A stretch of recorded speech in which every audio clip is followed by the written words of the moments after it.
뭐 한 8, 90점 맞는 거는 조금 욕심 같고, 어차피 100점 맞는 시험이 아니기 때문에 진짜 어렵다 싶은 파트 한두 파트 정도 버리셔도 70점 이상 맞는 데는 저는 지장이 없다고 생각을 하거든요. 네, 안녕하세요. 반갑습니다. 김문철 회계사입니다. 네, 반갑습니다. 네. 저는 KG 에듀언 미래경영 아카데미에서 세법을 지금 담당하고 있는 회계사입니다. 먼저 오늘의 진행 순서는요. 먼저 첫 번째 세무사 시험 소개를 하고, 그 다음에 세무사 1차 시험 뭐 학습 전략이라든지 학원의 커리큘럼 소개도 좀 해드릴 거고요. 그 다음에 저하고 이제 실시간 라이브 Q&A 이것도 할 예정이고요. 그리고 이게 다 끝나고 난 다음에는 저희 그 학원 출신 합격자, 작년에 합격한 친구 있어요. 강진우 세무사라고 해서 제 제자입니다. 그래서 오늘 같이 세무 합격자의 그 합격 전략이 어떻게 되는지, 공부는 어떻게 했는지 뭐 이런 얘기를 좀 들어보는 그런 시간을 갖도록 하겠습니다. 네, 반갑습니다. 네, 인사를 많이 해주시네요. 저도 반갑습니다. 네, 오늘 그러면 세무사 시험 소개를 먼저 해드리도록 하겠습니다. 일단은 세무사 시험에 대한 궁금증들이 다들 좀 있으실 거예요. 그래서 지금 제가 한번 쭉 여러 가지 한번 그냥 미리 좀 적어 본 거예요. 나중에 여러분들이 이제 Q&A로 이제 물어보시면 제가 답변을 뭐 해드릴 건데요. 뭐 이런 것들을 여러분들이 많이 질문하실 텐데, 이런 내용들 제가 나중에 다 답변을 한번 드리도록 하겠습니다. 이거 이외에도 궁금한 사항들이 있으면은 나중에 Q&A에서 물어보시면은 제가 답변을 해드릴게요.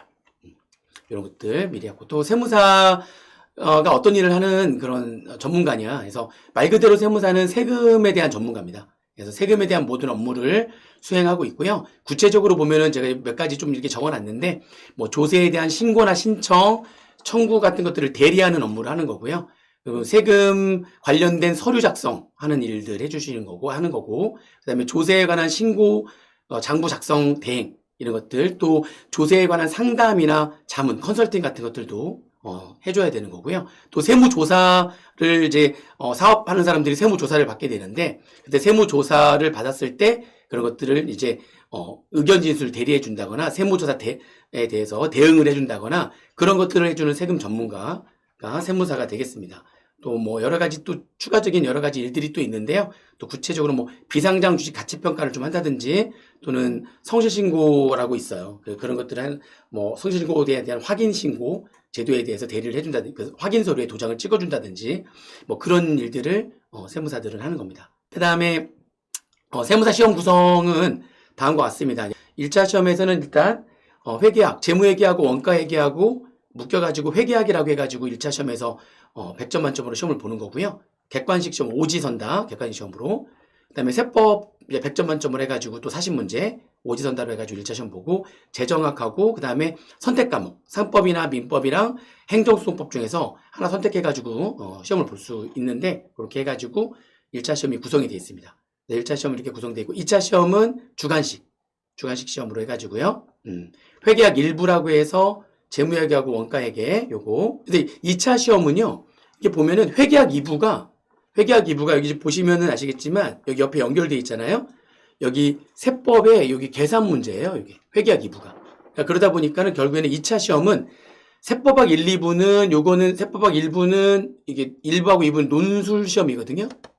논술형 시험인데, 여기 세법학 1부는 국기법, 국세기본법이랑 법인세랑 소득세랑 그다음에 상속세 및 증여세로 구성되어 있는 논술형 시험이고, 세법학 2부는 이제 부가가치세나 뭐 개별소비세나 지방세랑 조세특례제한법이라고 해가지고 걔네들 묶여가지고 논술형으로 시험 보는 세법학 2부 시험이 있습니다.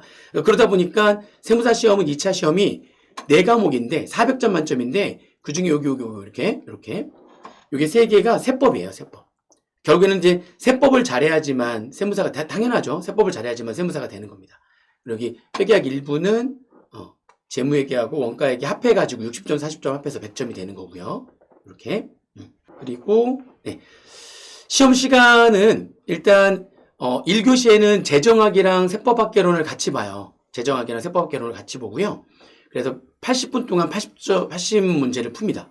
재정학도 40문제고 세법학도 40문제여가지고 과목별로 총 80분 동안 80문제를 푸는데 시간이 굉장히 부족합니다. 그래서 나중에 이제 어떻게 공부할 거냐에 대한 얘기를 좀 해드릴 건데, 어차피 80문제를 다 못 풀어요. 시간이 부족해가지고 합격자들도 다 못 풉니다. 이게 실제 시간이 많이 부족합니다. 좀 잘못된 것 같아요. 이게 오히려 좀 시간을 좀 어느 정도 좀 여유 있게 좀 줘야 되는데 계산 문제도 막 있고 그런데 1분에 하나씩 푸는 거는 거의 불가능하거든요. 마찬가지로 2교시도 지금 회계학 개론이 재무회계하고 원가 이게 계산 문제도 많이 들어가 있거든요. 걔네하고 선택법 중에서 하나를 선택해가지고 또 80문제를 80분 동안 푸는데 이것도 시간이 많이 부족해가지고 어차피 이게 다 못 풀어요. 그래서 이제 80분에 80문항을 어떻게 풀어야 되느냐 다 못 풀거든요. 그래서 결국에는 선택과 집중을 좀 해야 되는 건데 그런 얘기들도 나중에 좀 하도록 할게요. 뭐 재정하기 어렵다고 이제 그것도 나중에 좀 한번 얘기를 한번 해보도록 하겠습니다. 세무사 시험 볼 때는 공인 영어 점수가 필요하거든요. 공인 영어 점수가 필요한데 일반적으로는 토익하고 지텔프를 많이들 봅니다. 그래가지고 이게 토익 700점 이상이거나 또는 지텔프는 레벨 2에 65점 이상이거나 이렇게 점수를 득하면은 세무사 시험 응시 자격이 이제 되는 거죠.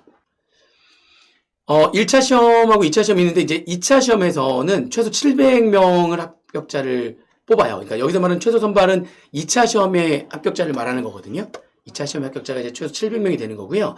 1차 시험은 일단은 따로 정해져 있지 않습니다. 그냥 각 과목의 점수가 40점 이상. 그러니까 과락만 아니면 되고요. 그리고 평균 점수가 60점 이상만 되면은 1차 시험을 합격을 합니다. 그래서 좀 이따가 통계 자료 한번 보여드릴 건데요. 그 자료를 보시면은 어떤 애는 뭐 3,000명 이상 1차 시험 합격하는 경우도 있고 작년 같은 경우에는 한 1,000명 좀 1,700명? 이렇게 1차 시험 합격하는 경우도 있고 1차 시험은 난이도에 따라 가지고 합격자 수가 좀 많이 편차가 좀 많이 있어요. 그래서 이게 과락만 아니면 되고 60점 이상만 되면 1차 시험은 절대평가로 해가지고 합격을 하기 때문에 합격 수에 이제 이게 좀 많이들 왔다 갔다 합니다. 편차가 좀 있고요. 대신에 2차 시험은 그러나 딱 정해져 있습니다. 2차 시험은 이렇게 700명만 최소 선발 700명 조금 넘게 이렇게 뽑게 돼 있고요. 2차 시험에서는 이제 결국에는 2차 시험도 과락이 없어야 돼요. 40점 이상이어야 되고요.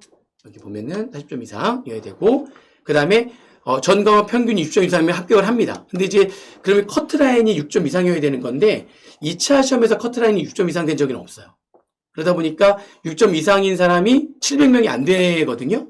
이게 2차 시험도 시간이 부족해요. 그래서 60점 맞는 게 쉬운 시험이 아닙니다. 백지에다가 주관식으로 막 내가 알고 있는 걸 써가지고 60점 이상을 맞는다. 이게 쉬운 게 아니에요. 그래서 700명 이상이 나오질 않습니다. 그러다 보니까 이 밑에 전과목 평균 6점 이상인 사람이 700명이 안 되니까 어떻게 하냐면은 이제 40점 이상인 사람들 중에서 그러니까 과락이 없는 사람들 중에서 이제 700명이 되는 선까지 해가지고 이렇게 자르죠.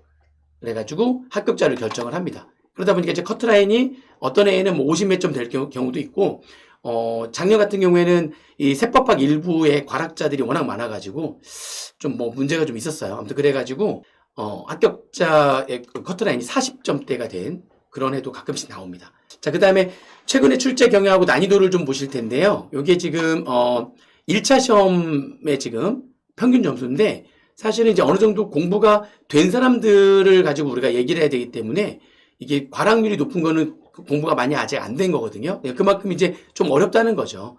그래서 지금 가장 과락률이 높은 게 지금 회계학 개론하고 세법학 개론하고 평소에는 비슷비슷합니다. 이렇게 다 50몇 퍼센트 정도, 55% 안팎 이렇게 1차 시험에서 과락이 나요. 과락이 나는데 거의 비슷합니다, 매년. 어떤 때는 세법학 개론이 좀 더 과락이 높을 때가 있고 어떤 때는 회계학 개론이 과락이 높을 때가 있고 보니까는 이 두 과목이 결국에는 과락자가 많이 나온다는 거죠. 그만큼 좀 어렵습니다. 계산 문제도 나오고 또 아까도 얘기했지만 시간이 부족해가지고요. 어차피 다 못 풀어요. 다 못 풀다 보니까는 이렇게 과락이 많을 수밖에 없습니다. 시간이 좀 부족해서 이런 경우도 있고 그렇습니다. 그래서 과락이 많은 세법학 개론과 회계학 개론 결국에는 요게 잘 되어야지만 1차도 좀 여유있게 되면서 결국에는 2차가 되어야지만 세무사가 되는 거잖아요. 근데 2차에는 세법하고 회계학만 보는 거니까 결국 이 두 과목이 되어야지만 그래야지만 세무사가 되는 거다 이렇게 생각을 하시면 되겠네요. 그죠? 자, 그 다음에 최근에 이제 1차 합격률에 대한 건데 보니까 보세요. 이게 벌써 작년만 하더라도요. 응시자는 더 많았는데 합격자는 더 적었어요. 이게 보니까 1,700명 요거 이렇게 됐잖아요. 1,700명 합격자가 합격률이 지금 16% 정도밖에 안 됐죠. 그죠? 근데 2020년도에는 합격자가 응시자가 좀 더 적었는데도 불구하고 합격자가 3,000명이 이렇게 2019년도도 2,500명 이렇게 왜냐면 이게 절대평가다 보니까 시험의 난이도에 따라서 시험이 조금 쉽잖아요. 그러면 합격자가 막 3,000명 넘어가는 경우도 있고 이렇게 그리고 조금 어려우면은 작년에는 조금 어려웠거든요. 그러다 보니까 1700문제로 확 줄어드는 거죠. 합격자가 절반으로 줄어버렸어요. 그러니까 보시면 되고, 그 다음에 2차 이제 평균 점수인데 요게 이제 작년도가 좀 심했어요. 작년도에 지금 여기 보세요. 세법학 일부의 과락률이 어마어마했습니다. 이게 좀 말이 너무 많아가지고 막 소송 걸고 막 지금 요즘 난리 아니죠. 채점을 좀 이렇게 좀 문제가 있었던 것 같아요. 문제가 있어가지고 세법학 일부는 이게 논술형 문제잖아요. 이 논술형 문제에서 과락을 이렇게 많이 해버리면 좀 사실 문제가 있거든요. 평소 한 요 정도 여기 세법학 2부의 과락률 있잖아요. 한 40%에서 50% 사이의 과락률이었거든요. 근데 이게 좀 너무 심해버린 거죠. 그래서 작년에는 좀 특이한 상황이고 앞으로는 그러지 않을 겁니다. 이게 아니면 회계학 2부. 요 회계학 2부가 세법 계산 문제예요. 이게 이제 세법 계산 문제인데 세법 계산 문제의 과락률이 사실은 일반적으로는 이게 가장 높습니다. 회계학 2부가 세법 계산 문제 해가지고 제 얼굴로 이거 가렸네요. 이 세법 계산 문제의 과락률이 사실 가장 높습니다. 한 45%에서 55% 정도 이렇게 과락률이 나오는 거고요. 논술형 문제 세법학 1, 2부는 한 40%에서 50% 사이 과락률이 이렇게 있는데 작년에만 좀 특이했던 거예요. 최근에 난이도 해가지고 2차 합격률 이렇게 나오는데 2차 합격률은 비슷합니다. 응시자에 비해서 700명 살짝 넘게 이렇게 합격을 하다 보니까 13%에서 15% 정도 응시자 중에 이 정도의 합격률을 좀 보이는 거죠. 됐어요. 이제 세무사 시험에 대한 커리큘럼하고요. 그 다음에 세무사 시험 제도, 세무사란 뭔지, 어떤 전문가인지에 대한 간략한 설명을 좀 해드렸고요. 세무사 1차 시험에 이제 학습 전략하고 커리큘럼에 대한 얘기를 좀 해드릴 건데, 2023년도에 그러니까 내년도 1차 시험 세무사 합격을 노리는 반이다 보니까 올해 개설되는 반을 이제 2023년도 세무사 시험 대비 반으로 하는 거죠. 그래서 일단은 아까도 잠깐 보셨지만 회계학과 세법이 중요한 과목인 거예요. 1차 시험에서 과락률도 높지만 중요한 거는 2차 시험은 회계학과 세법이 되지 않으면 안 되는 거거든요. 그 중에서도 세법, 그렇죠? 그 중에서도 2차 시험에서 세법이 3과목이나 되다 보니까 세법 계산 문제 하나, 논술 문제 2개. 4과목 중에서 3과목이 세법이다 보니까 세법을 잘 해야지만 결국에는 세무사가 되는 겁니다. 2차 시험이 돼야지만 또 세무사가 되는 거라서 그래서 우리가 그 주중반의 세무사반은 이렇게 회계학과 세법 시간이 굉장히 많이 할애가 돼 있어요. 회계학과 세법 중심의 학습법을 한다. 그리고 기본서 다루기 중요하다. 또 이론과 문제풀이를 같이 한다. 언제나 그 매일매일마다 회계학과 세법 매일매일마다 일일 테스트를 또 보거든요. 또 일일 테스트도 보고 또 중요 단원이 끝나게 되면은 또 진도별 모의고사도 보고 해가지고 중간중간에 문제풀이도 같이 합니다. 이런 것들을 같이 이렇게 하는 반으로 만들었다. 그리고 동차 합격을 하기 위해서는 세법이 굉장히 중요하잖아요. 아까 보니까 4과목 중에 3과목이 세법이다 보니까 이 세법 위주로 해가지고 공부를 우리가 많이 할 거다. 이런 얘기들, 이런 것들을 전략으로 해가지고 주중반 세무사 반이 이렇게 구성이 되어 있습니다. 그리고 이제 주말반 들어오시는 분들도 같이 오늘 지금 설명회를 지금 하고 있는데요. 주말반 들어오시는 분들도 이 주말에만 강의를 하다 보니까 아무래도 좀 시간이 주중반보다는 많이 적잖아요. 강의 시간이 많이 적어요. 그래서 많이 적기 때문에 순수한 공부 시간 확보가 굉장히 중요한데 이게 시간이 좀 적다 보니까 이게 주중반처럼 모든 파트를 다 다룰 수는 없거든요. 그래서 조금 버릴 거는 좀 어느 정도 좀 버리면서 자주 출제되는 빈출 챕터를 좀 더 확실하게 정리하는 방향으로. 물론 다른 학원의 주말반 회계학과 세법 강의 시간보다 우리가 훨씬 더 수업을 많이 배정을 했어요. 많이 배정을 했는데도 그럼에도 불구하고 주중반보다는 좀 이렇게 시간이 좀 적다 보니까 빈출 챕터 위주로 해가지고 좀 확실하게 정리하는 그런 반으로 이렇게 강의 시간을 좀 조정을 해봤습니다. 그래서 이제 미래경영 아카데미 연간반 학습 커리큘럼들이 이렇게 쭉 있는데 인문반 그리고 기본종합반 이렇게 그리고 심화반. 요 심화반이 굉장히 중요한 반 중에 하나예요. 주중반에서는 요 심화반을 꼭 수강을 좀 하셔야 되는데 기본반 듣고 바로 이렇게 객관식으로 가시는 분들이 이렇게 있어요. 근데 1차도 중요하겠지만 더 중요한 거는 이제 2차잖아요. 2차. 2차에서는 이 세법 실력이 있어야지만 결국에는 세무사가 되거든요. 근데 이게 심화종합반이 세법하고 회계학하고 실력을 향상시키는데 굉장히 중요한 반이에요.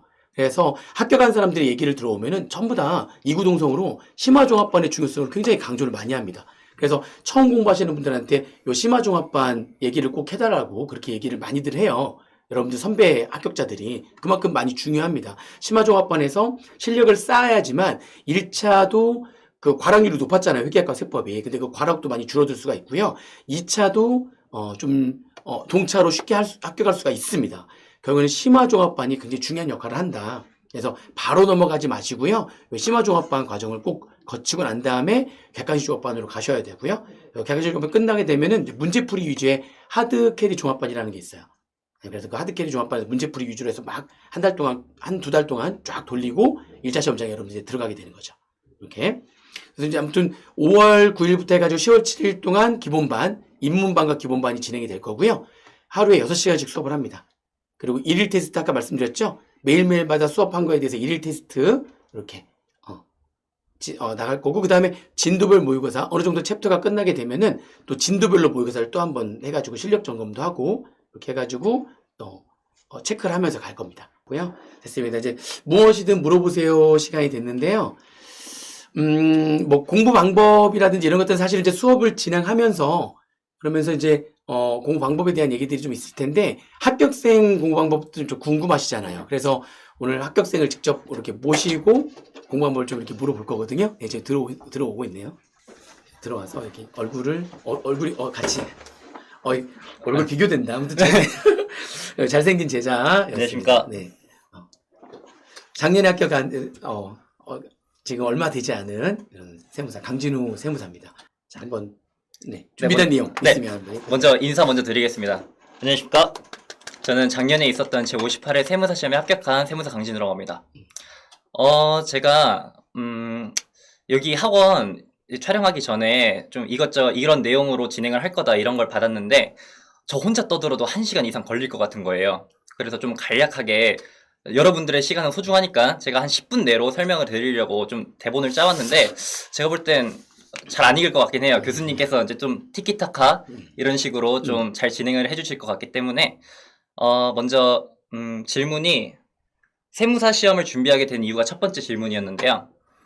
특별한 건 없어요. 제가 대학교 전공이 경제학과인데 이제 군대를 전역하고 세무사를 할까 아니면 회계사를 공부할까 고민을 하다가 이제 제가 롤모델로 삼고 있는 사촌 형이 계시는데 그 형이 이제 너는 성격상 회계사보다는 세무사에 조금 더 잘 어울리겠다. 더 잘하겠다. 이렇게 말을 해서 좀 막연하게 세무사 공부를 시작하게 됐습니다. 세무사 시험 준비 기간 동안 나의 일상. 이거는 뭐 특별하지 않아요. 제가 대학교를 바로 휴학하고 오로지 공부에만 전념을 했기 때문에 이제 직장인 분들이나 이제 그런 분들처럼 이제 직장과 공부를 병행하지 않고 오로지 공부에만 전념을 했습니다. 그래서 평일에는 학원에서 실강 수업을 들었고 이제 보통 아까 교수님도 말씀해 주셨다시피 기본반이 끝나면은 이제 수업이 끝나면은 이제 일일 테스트 같은 거를 보잖아요. 그러면 이제 수업이 대충 4, 5시쯤에 끝나면 이제 수업 끝나고 한 3, 4시간 정도 복습을 하고 일일 테스트를 보고 이제 일일 테스트 끝나면 오답 노트까지 정리하는 거. 이게 제 평일 일상이었습니다. 그렇게 하다 또 하나 더 얘기해야죠. 질문도 많이 했잖아요. 제가 진짜 김문철 교수님을 엄청 괴롭혔어요. 질문을 많이 했어요. 네, 어이없는 질문도 많이 했고 교수님이 항상 혼내셨어요. 왜 이런 걸 질문하지? 이러면서. 근데 질문이 중요한 게 그 질문을 했는데 많이 혼나더라도 자꾸 질문을 해야지만 실력이 더 늘어요. 그러니까 내가 잘못 생각하고 있는 것들에 대해서는 좀 어떻게 보면 혼날 수도 있거든요. 왜냐하면 좀 어떻게 보면은 이렇게 효과를 좀 더 극대화시키기 위해서 어떻게 이런 걸 모르냐 수업 시간에 했지 않느냐 이래가지고 이제 혼내기도 하는데 그거 무서워하지 마시고 질문을 많이 하셔야 됩니다. 우리 강진우 세무사도 아무리 혼내더라도 와서 계속 또 질문하고 해가지고 되게 중요한 내용이었어요. 그래서 공부하고 또 질문하고. 네, 맞습니다. 그렇게 질문을 하고 교수님들 김문철 교수님뿐만 아니라 다른 교수님들도 많이 이제 괴롭혔고 제가 맞아. 이제 제가 노는 걸 또 굉장히 좋아해요. 그래서 이제 평일에 그래서 오히려 더 공부를 열심히 할 수 있었던 것 같아요. 오로지 주말만을 바라보면서 공부를 했거든요. 그래서 평일에는 공부만 하고 이제 주말에는 최대한 열심히 놀아줬고 이렇게 했던 게 제 이제 수험 기간 동안의 일상이었던 것 같습니다. 맞아. 쉬는 것도 되게 중요하죠. 네. 쉬지 않고 계속 할 수는 없기 때문에 사실 공부를 시작하면은 공부 계획도 세우는 것도 중요하지만 쉬는 날 계획도 잘 세워야 돼요. 그날 무조건 쉬어줘야 되거든요. 그래야지만 다시 에너지를 득해가지고 공부를 할 수가 있기 때문에. 잘 놀았구나. 아, 엄청 잘 놀았죠. 살도 많이 쪘습니다. 잘 먹고 잘 노느라. 아, 찐 얼굴이 이거예요. 아, 지금 10kg 뺐습니다. 아, 또 뺐다고? 아, 네, 시험 끝나고, 그러니까. 네, 한 10kg 뺀 겁니다, 이게. 그러니까 지금 이게 찐 살은 아니잖아요. 그죠? 아, 그럼요. 네, 맞습니다. 그럼 저는 뭐가 돼요? 세무사 1차 과목별 학습법, 그치. 회계학개론, 세법학개론, 그 1차니까 재정학, 그리고 선택법. 선택법에는 행소, 이제 상법, 민법 이렇게 있는데, 다 설명드리면은 1시간 맞아요, 이상 걸릴 것 맞아요. 같고, 이제 좀 대략적으로 이제 공부를 처음 시작하시는 분들을 위해서 이제 좀 말씀을 드리자면, 회계학이랑 세법학을 이제 처음 공부하게 되면은, 이게 한국말인데, 한국말 같지도 않고, 그치, 이게 어렵죠. 무슨 소리인지도 모르겠고. 그래서 이제 저도 처음에 기본반을 개강하고 나서, 아, 이거 암기는 못하겠다. 처음 배우는 건데, 이게 외계어니까. 그래서 일단은, 이해라도 하자. 일단 이해를 하고 넘어가자. 교수님이 판서하시는 내용, 진짜 빠짐없이 필기했어요, 저는. 진짜 농담하시는 것도 맞아요, 필기할 정도로 다 필기를 했습니다, 제가. 그런 것 같아요. 나중에 어차피 기본반 끝나면 심화반, 객관식반, 음. 그리고 하드캐리도 하잖아요. 맞아요. 그때 좀 친해지실 거예요, 회계랑 세법이랑. 그때 암기를 하시는 걸 저는 좀 추천을 드립니다. 처음엔 최대한 이해하고 넘어가시고. 맞아요. 중요하죠. 네. 재정학이랑 선택법은 사실 전략 과목이죠. 이제 평균 한 70점, 80점을 맞아야 좀 안정적으로 합격을 할 수 있는데 재정학은 좀 경제학적 마인드를 조금 요구하는 것 같아요. 그래서 좀 선택법보다는 조금 더 난이도가 있기 때문에 뭐 한 8, 90점 맞는 거는 조금 욕심 같고 어차피 100점 맞는 시험이 아니기 때문에 진짜 어렵다 싶은 파트 한두 파트 정도 버리셔도 70점 이상 맞는 데는 저는 지장이 없다고 생각을 하거든요. 그래서 이제 재정학은 그렇게 공부하고 선택법은 짜투리 시간 많이 활용하시는 걸 저는 추천드리고 싶어요. 저는 진짜 책을 엄청 찢어서 다녔거든요. 지하철 탈 때나. 그럼 지하철 탈 때 하나 외우고. 그렇기 때문에 재정학이랑 선택법은 특별히 공부 방법이라기보단 그냥 많이 외우시면 고득점 맞는 데는 수월할 것 같습니다. 또. 세무사 1차 시험 준비한 나만의 노하우. 노하우. 뭐 노하우라고 말하기 전에 열심히 했죠. 진짜 열심히 했고. 네, 열심히 한 거는 제가 보증을 합니다. 네, 열심히 했습니다. 했어요. 네. 우선 아까 말씀드렸다시피 저는 모든 강의를 다 실강으로 들었어요. 실강으로 들었기 때문에 놀고 싶어도 그날 배운 과목을 복습을 하긴 해야 되잖아요. 그리고 놀고 싶어도 진짜 이거는 다 보고 놀자. 그렇게 해서 진도가 안 밀리다 보니까 공부가 수월하게 이게 물 흐르듯이 잘 됐던 것 같습니다. 그리고 저는 필기 노트를 진짜 열심히 만들었어요.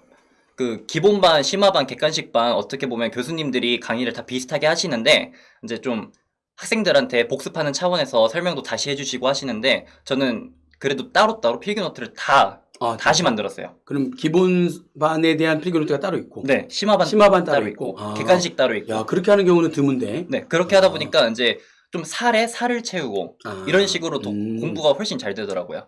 그러다 보니까 최종본이 나오더라고요. 막판에. 그러면 이제 사실 좀 겹치는 부분도 되게 많을 텐데. 엄청 많았죠. 그러니까. 네. 거기에다 근데 그래도 다시 네. 작성을 하고 네. 그런 식으로. 그러니까 이제 기본반 때 작성했던 필기 노트는 농담들도 적혀 있어요. 어떻게 보면은 진짜 좀 더럽게 필기를 했고 심화반 때는 좀 더 깔끔하게 객관식 반 때는 더 깔끔하고 내가 아는 내용들은 진짜 요약해서라도 적어주는 식으로 그렇게 필기를 했습니다. 사실 필기노트가 시간은 좀 많이 걸리는데 필기노트를 만들면서 또 본인이 복습을 하면서 또 확인해보고 또 하다 보면 이해가 안 되는 거를 또 질문하기도 편하거든요.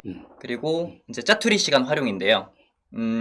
저도 유튜브 보는 거 좋아하고 뭐 노는 것도 게임하는 것도 좋아하고 하는데 이제 세무사 공부할 때는 지하철에서 유튜브를 잘 안 봤어요. 제가 필기 노트를 항상 만들었다고 했는데 필기 노트 들고 다니면서 지하철에서 보고 세무사 1차 세법에서 세법 이제 고득점 맞는 키는 기타 세법이잖아요. 저는 기타 세법을 앉아서 공부해 본 적이 한 번도 없어요. 찢어서 오로지 지하철에서만. 그렇게 누적되니까 그것도 무시 못 하겠더라고요. 아니 사실 이거 되게 중요한 것 중에 하나인데요. 이게 세무사 시험을 본격적으로 준비하면은 스마트폰은 멀어져야 됩니다. 네, 스마트폰은 그러니까 사실 학원에 들어와서 지금 강준우 세무사 같은 경우에도 왔다 갔다 할 때도 스마트폰을 안 봤다는 거잖아요. 그래서 네. 내가 뭔가 공부를 했다는 거잖아요. 네, 그러니까 맞습니다. 그게 되게 중요하고 또 공부할 때에도 아예 그냥 사물함에다가 스마트폰을 집어넣고서 밥 먹을 때만 한 번씩 뭐 무슨 뭐 급한 연락이 왔나 뭐 요 정도 확인하면 되고 하는 거지. 스마트폰과 멀어지면은 오히려 더 그러니까 강의를 듣기 위해서 뭐 보는 건 모르겠지만 그게 아닌 다른 것들은 멀어지면 합격 이게 가까워지는 거죠. 네, 그죠? 맞습니다. 맞아요. 근데 저는 그러진 않았어요. 그러지 네, 않아요? 들고는 있었고. 들고는 네. 있구나. 네, 근데 이제 들고는 있었지만 아무튼 왔다 갔다 할 때 그런 네. 것들을 봤다. 맞습니다. 들고 있을 때 보기 쉽지 않은데 오히려. 그래서 이제 제가 지하철 학원 올 때 30분이 걸리거든요. 30분. 솔직히 얘기해서 20분은 보고 10분은 10분은, 네, 10분은 이제 10분은. 나를 위한 10분. 10분을 네. 유튜브 보고. 네, 맞습니다. 아, 그리고 이게 제일 중요한 것 같아요. 이제 제가 시험 보기 한두 달 전에 진짜 모든 걸 쏟아부었거든요. 중요하죠. 네, 근데 이제 대신에 이제 기본반, 심화반, 객관식반, 하드캐리 정도까지는 일주일에 2번은 무조건 놀았어요. 아까 말씀드렸다시피 술 마셨다는 건 얘기 안 드렸나? 아무튼 솔직히 말씀드려서 이제 술도 많이 마시고 했는데 그 덕분에 컨디션 관리가 저는 남들보다는 좀 잘 됐던 것 같아요. 일주일에 이틀을 쉬었다고? 네, 일주일에 하루가 아니라? 이틀? 저는 이틀은 쉬어야겠더라고요. 근데 근데 대신에 평소엔 정말 열심히 하고 평소에 열심히 했어요. 그럼요. 그건 제가 보증을 한다니까요. 평소에는 정말 열심히 했어요. 근데 안 보인 날은 그렇구나. 학원에서 제가 안 보이면 공부 안 한 날이에요. 안 한 날? 네. 집에서 하는 게 아니고 네. 아예 그냥 안 하는 네. 거구나. 가끔씩 교수님한테 카톡이 와요. 오늘 학원 왜 안 왔니? 그런 적이 있었는데. 맞아요. 제가 저도 그랬어요. 네, 근데 솔직히 일이 있긴 했는데 그러고 놀러 가긴 했죠. 네. 대신에 학원에서 공부할 때는 진짜 열심히 했거든요. 네. 대신에 쉬는 날은 더 확실히 놀아서 네, 쉬었구나. 맞습니다. 그래서 한두 달 전에는 이제 잘 안 놀았죠. 일주일에 한 번 정도? 한 번. 쉬긴 쉬어야 되니까. 한 번. 네. 그 대신에 이제 나머지 6일은 아침 8시에 학원 와서 그때 코로나 때문에 오랫동안은 못 있었는데 한 10시까지는 진짜 학원에서 엄청 열심히 했습니다. 한 달 정도 남겨놓고는 2번 쉬던 거를 한 번 쉬면서 네. 다 쏟아부었다. 네, 맞습니다. 그렇기 때문에 이제 좀 막판 스퍼트를 올리니까 이제 시험 볼 때 원래 세무사 시험이 아무리 공부를 열심히 했어도 한 1, 2주 전에 안 보면은 실제 시험장에 나와서 못 풀잖아요. 참고로 이렇게 막 쉬면서 공부했는데 점수는 어떻게 되느냐? 점수는 굉장히 고득점이었어요. 네, 고득점으로. 그치? 네. 네. 고득점이었어요. 그 제가 점수를 나중에 공개를 아마 네. 강세무사가 할 수도 있는데 네. 점수는 1차에 다 고득점으로 붙은 아주 제자 중에서도 약간 아닙니다. 그런 제자입니다. 네. 네, 이제 그게 뭐 저만의 노하우라고 하면은 노하우라고 할 수 있죠. 네. 그 다음 얘기가 그리고 이제 슬럼프 시기 극복법 그리고 체력 관리법. 슬럼프가 오긴 왔어요. 저도 어떤 식으로 왔냐면 분명히 이거 어제 공부한 내용인데 기억이 안 날 때. 그리고 또 한 밥 먹기 전에 나 이거 알아 이제 알아 이제 부가가치세에서 뭐 이거 다 알아 다 안다고 이해를 했는데 점심 먹고 오니까 이게 이해가 된 게 다 날아가 버린 거예요. 그러니까 이런 경우가 있었어요. 그런 저는. 경우도 있었어요. 네, 몇 번 있었는데 그럴 때마다 슬럼프가 왔는데 사실 그때 저는 책을 딱 덮고 하루 이틀 놀았어요. 왜냐면 어차피 그 상태에서 스트레스 받으면서 공부를 하면은 공부도 잘 안 되고 근데 놀고 나면은 이런 생각이 들어요. 큰일 났다. 공부해야 되는데 내가 왜 하루 놀아버렸지? 그럼 그 다음날부터 오히려 더 집중해서 공부가 더 잘 되더라고요. 저는 이렇게 슬럼프를 좀 극복을 했던 것 같습니다. 네. 근데 질문이 아까 많다고. 자, 네. 질문을 이제 한번 좀 받아볼까요? 자, 하루에 공부 시간이 어느 정도나 되는지 푸른바다님 한번 볼까요? 푸른바다님이 세븐일레븐이라고 하는데 일일 공부 시간은 하루에 어느 정도나 공부하셨어요? 그러니까 이제 노는 날은 놀았고, 네, 노는 날은 그리고 놀았고. 공부하는 날은 어느 정도나 공부를 한 거죠, 우리 강쌤부터는? 네. 이제 수업이 있을 때는 학원에 수업. 9시까지 나와서 4시까지 수업을 듣고 음. 그리고 한 보통 10시 정도까지는 공부를 했던 것 같아요. 근데 중간에 제가 또 공부하면서 쉬는 시간도 있으니까 그런 거 빼면은 강의가 있을 때는 한 4시간. 강의 있을 때는 4시간 그리고 이제 모든 강의가 끝나고 시험 보기 한두 달 전에 혼자 이제 공부할 네, 때. 혼자 공부할 때는 한 9시간 정도 한 것 같아요. 10시간은 좀 힘들더라고요. 사람마다 좀 차이가 있는데. 네. 근데 사실 저는 공부 시간도 공부 시간인데 더 중요한 건 얼마나 집중을 하느냐. 네, 그게 되게 중요합니다. 그러니까 실제로 우리 공부는 그냥 엉덩이로 한다기보다는 앉았을 때 누가 엄청난 집중력을 가지고 공부하느냐가 훨씬 더 중요합니다. 그래서 시간도 시간인데 집중. 사실 강세무사는 옆에서 이렇게 공부하는 걸 보면은 공부할 때만큼 엄청나게 집중을 해서 공부를 했거든요. 그러니까 놀 때는 집중해서 공부하고 네, 공부할 때도 엄청 집중해서 공부하고 사실 그 정도 공부 시간은 사실 공부 시간으로 따지면은 많다고 볼 수는 없어요. 그렇죠? 네, 많다고 볼 수는 그렇죠. 없는데 네. 대신에 집중력은 엄청 좋았다. 그래서 집중하는 게 더 중요하다. 또 어떤 거 있죠? 네. 직장인이고 주말반 수강하는 학습 방법? 또 좀 부탁드린다는데. 그거는 교수님이 그건 제가 간단하게 좀 일단 말씀을 좀 드릴까요? 직장인들 같은 경우에는 사실 순수한 공부 시간 확보가 되게 중요합니다. 그래가지고 이게 주말에만 수업을 듣다 보니까 주말에만 수업을 들으면 문제가 이게 계속 주중에 수업을 하면 매일매일마다 수업을 거의 하다 보니까 어제 공부하고 복습하고 다시 또 오늘 공부하고 연결이 잘 되거든요. 근데 이 주말에 수업을 들으시는 분들은 주말에만 토요일하고 일요일만 와서 수업을 듣고 월화수목금은 일하고 복습 공부를 안 하시고 또 그냥 주말에 와서 수업을 들으면 저번 주하고 저저번 주에 공부했던 거 다 날아가고 오시는 거죠. 그래서 이 주말반에서 이걸 효율적으로, 효과적으로 공부를 하려면은 꼭 저녁에 들어가셔서 가지고 저번에 했던 공부를 복습을 꼭 어떻게든 간에 하셔야 돼요. 그 공부를 안 하시고 그냥 와가지고 수업만 듣는다? 그럼 별로 효과적이지 않습니다. 효과를 얻으시려면은 꼭 공부를 하고 오셔야 된다. 저는 기본적으로 그런 마음가짐이 좀 있으셔야 된다는 거죠. 주중에도 최소한 저번 주에 공부했던 거는 복습하시고 들어오시는. 그리고 학원의 커리큘럼대로 따라가시면 그러면은 되는 건데 구체적인 학습 방법은 아마 선생님들이 수업 시간에 또 말씀을 해주실 거고요. 그 다음에 또 어떤 질문을 강의 수강과 복습의 위주.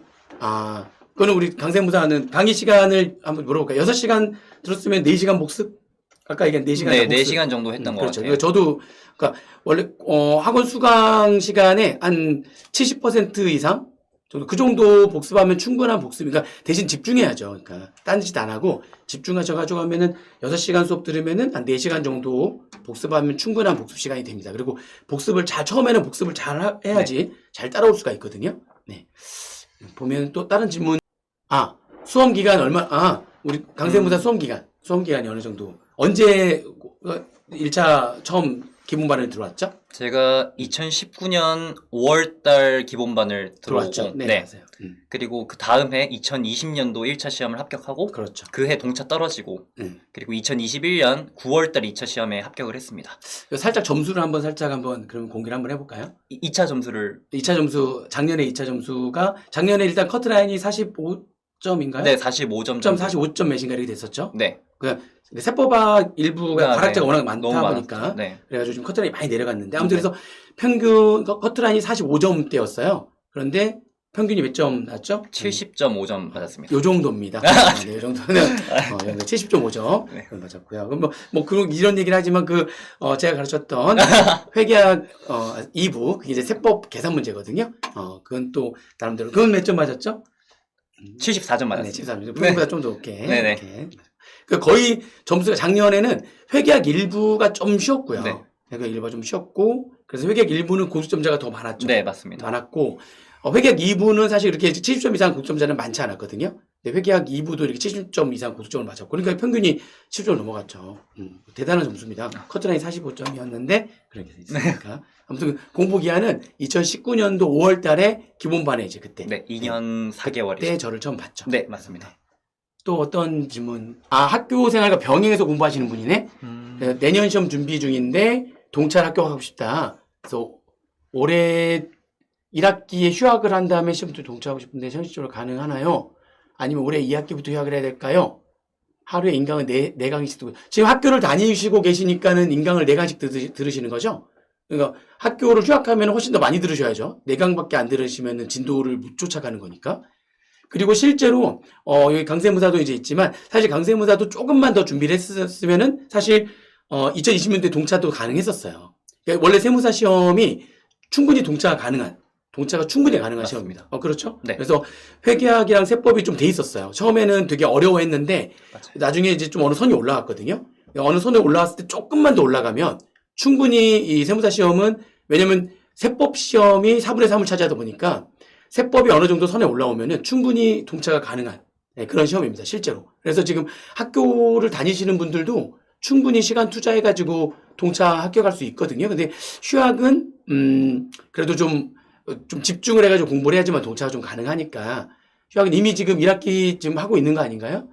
그러면은 올해 2학기를 휴학을 하시고 그리고 내년에 1차 시험 보면 내년 1학기까지도 휴학을 해야 되겠죠. 그러니까 내년 1학기에 휴학을 하시고 그리고 이제 거기 이제 동차 준비까지 바로 들어가시면 아마 방학 끝날 때쯤에 2차 시험을 보는 거니까 충분히 그렇게 올해 2학기와 내년 1학기 이렇게 휴학을 하시고 집중을 하시면은 충분히 동차는 원래 또 이 세법만 좀 어느 정도 선에 올라오면 충분히 동차가 가능한 시험이기 때문에 가능하지 않을까 싶습니다.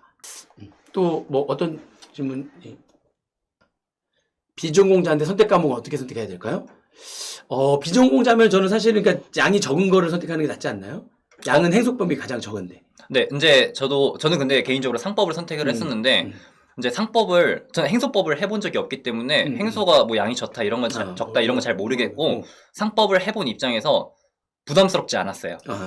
저도 그렇게 생각합니다. 사실 상법이 이렇게 양은 행소법보다 좀 많다고 하지만 그래도 사실 그렇게 많지는 않아요. 네. 사실 회계나 세법에 비하면 양이 그렇게 많지는 않습니다. 그래서 충분히 할 수 있는 양이고요. 사실 행소법은 절차법이다 보니까 암기를 많이 해야 되거든요. 정말. 그러니까 논리가 별로 없어요. 절차법이니까. 근데 상법은 그래도 나름대로 논리가 좀 있습니다. 그래서 암기할 때 좀 논리적으로 이해를 좀 하면서 암기하면 좀 더 쉽기 때문에 이해 같은 거를 좀 하면서 공부하시는 분들은 그걸 나는 좀 원한다고 한다면은 행소법보다는 양이 좀 더 많지만 상법을 추천드리는 거고요. 나는 무조건 양이 적은 게 좋다. 그러면 난 무조건 암기할 때 진짜 잘한다. 근데 잠깐 행소법은 절차법이니까 뭐 그런 이해나 이런 거는 별로 많지 않거든요. 그냥 왜 그런 거죠? 이런 게 없어요. 그냥 해야 돼, 그렇게. 그냥 암기하면 돼. 근데 양이 좀 적어. 그런 사람들은 행소법을 선택하는 겁니다. 그래서 사람의 성향상, 이해를 좀 더 하는 걸 나는 좀 중요하다고 생각하는 분들은 상법. 양이 좀 더 많아요. 그리고 무조건 나는 양이 적은 게 좋다, 행소법. 이렇게 생각하시면 되겠습니다. 그리고 제가 상법 장점을 하나 말씀드리자면, 상법 장점을. 네, 이제 상법을 짜투리 시간 활용해서 엄청 암기를 했었는데, 암기를 해놓으니까 고득점 맞기가 너무 쉬웠어요.